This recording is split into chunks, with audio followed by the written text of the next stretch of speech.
channel, MSDesign ASMR, and for today's video we're going to go ahead and do some facts while viewing a thunderstorm video that I shot a few weeks ago.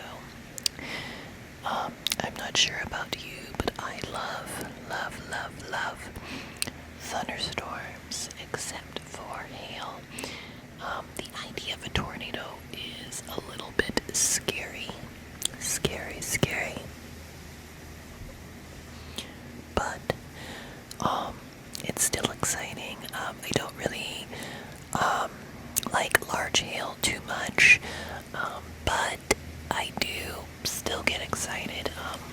Scared at the same time. It's like an adrenaline rush. So for this video, of course, you won't see me. It's going to be a visual of the thunderstorm, of course, and up-close whispers. Hope to get to some tingles while you learn some things, hopefully, that you may or may not have already learned about thunderstorms. So sit back, relax, and enjoy some factual tingles.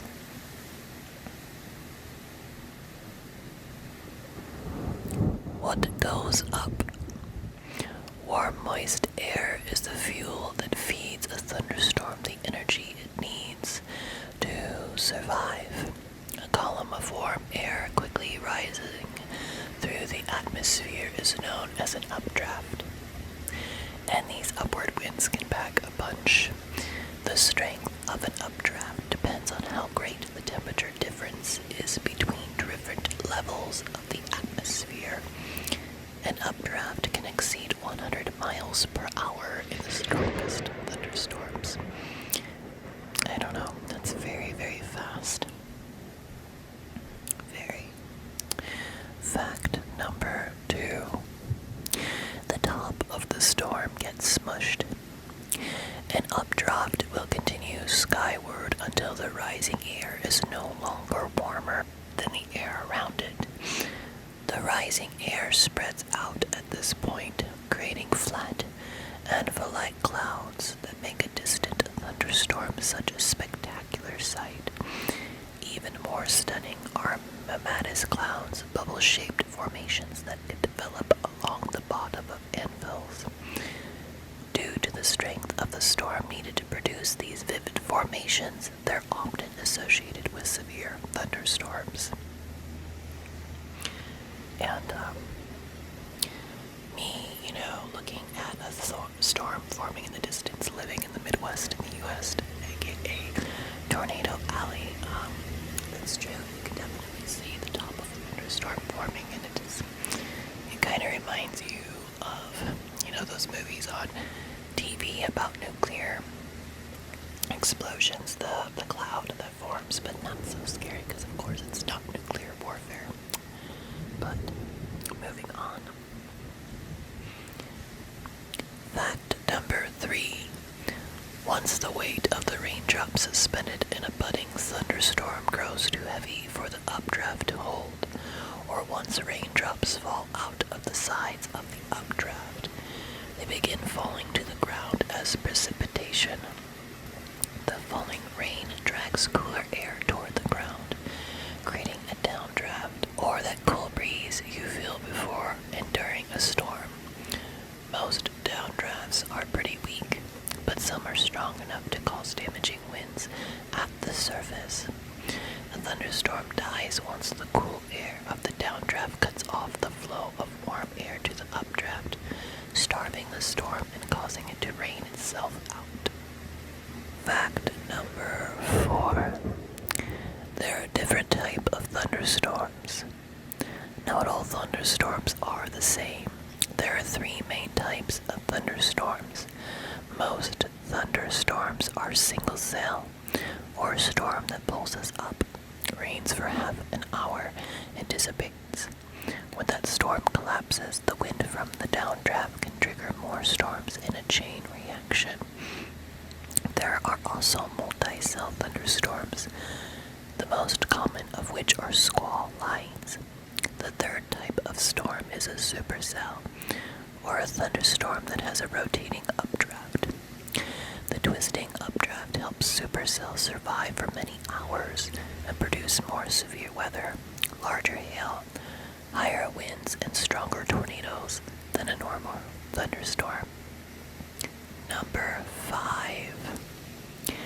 If temperatures are just right in the middle of a thunderstorm, some of the raindrops will begin to freeze as they bounce around in the updraft. The up-down motion of the newly formed hailstone will cause more liquid to accumulate on the outside of the stone, a process that causes hailstones to grow in layers like an onion. The vast majority of hail isn't large enough to cause any damage, but the updrafts in some thunderstorms are so intense that they can support hailstones the size of softballs or larger. Number 6. Thunderstorms are electrifying. The friction between ice crystals, raindrops, and hailstones moving around in a storm can cause an electrostatic buildup between the clouds and the ground that releases its energy in a brilliant flash of lightning. Lightning is hotter than the surface of the sun, heating the air up so fast that the shock wave radiates out in a sonic boom we hear as thunder. All thunder is caused by lightning, and all lightning causes thunder. There's no such thing as heat lightning, a term used to describe lightning seen in the distance, not accompanied by thunder. This phenomenon is simply lightning that occurs too far away for you to hear the thunder.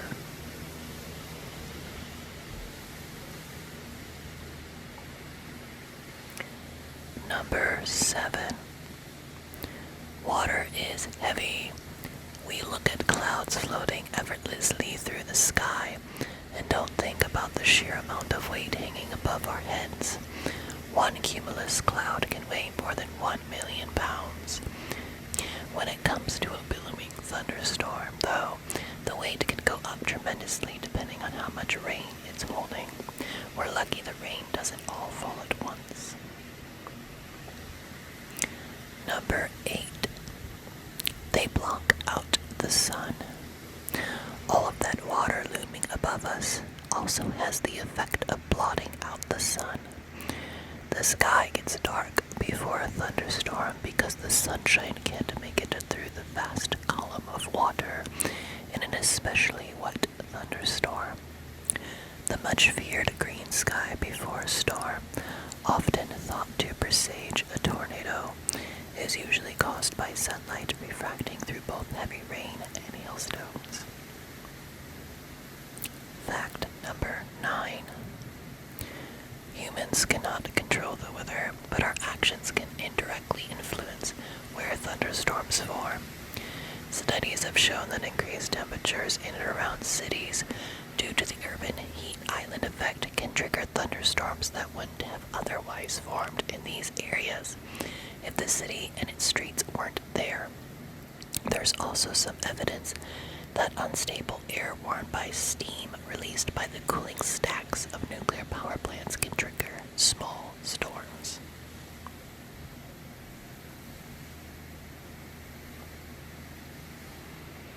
Number 10. Thunder doesn't only happen when it's raining. I feel like that's a song. Intense bands of snow can develop during blizzards and lake effect snow events in much the same way that a regular thunderstorm would form when it's warm out. These strong bands can produce lightning and loud cracks of thunder, all while dumping copious amounts of snow in a short period of time. Fact number 11. There's some truth to the myth that it can rain frogs, fish, and other odd objects. If a strong tornado lofts debris high enough into the storm, the debris has to fall down somewhere. If a tornado sucks the water out of a pond, for example, it's very possible that critters that used to be in the water will fall on populated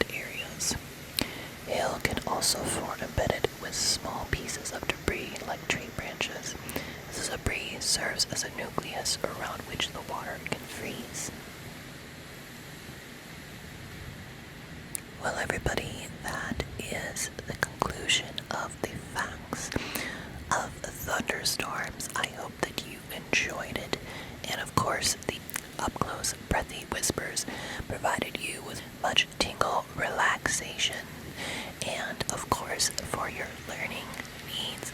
And you never can learn too much, I think, and I love facts. You'll see me comment on other ASMR artists because facts are great. And of course, they seem to be the most loved comments. Not always, but I love learning new things, and it's great. So I am going to do a cat fact video here shortly. I do need to record the cats with purring sounds. I also recorded a video of fireworks, and compiling that together will take some time.